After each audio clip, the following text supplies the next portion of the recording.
A group of women in Dublin in the early 1800s was studying the Bible, and they came across a verse that they didn't understand. It's from the book of Malachi, chapter 3, verse 3, and it says, "And he sits as a purifier and refiner of silver."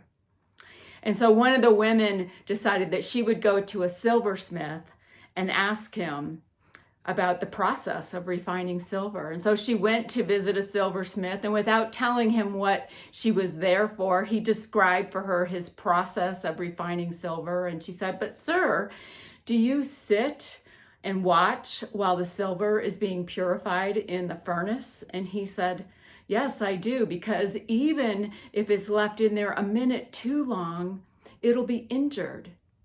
And it became clear to her what this verse was about.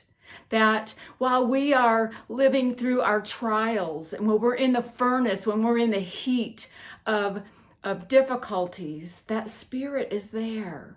That Spirit is watching us and waiting for us to be purified, waiting for us to come into knowing the fullness of who we are, to come into knowing our own wholeness.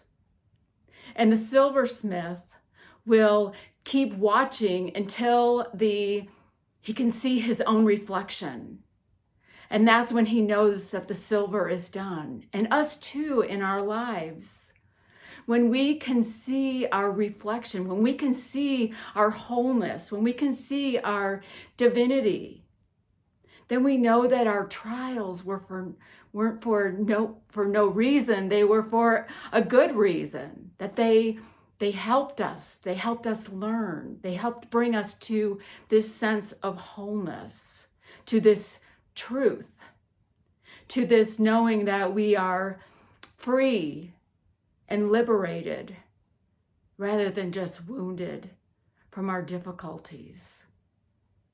So we're going to be talking about this more on Sunday when we finish up our 6-week series that we're doing in a small group program, but using Elizabeth Lesser's book, Broken Open. This will be the final week, and I hope you'll join us on Facebook or YouTube at 11 o'clock Mountain Time, and I hope to see you there.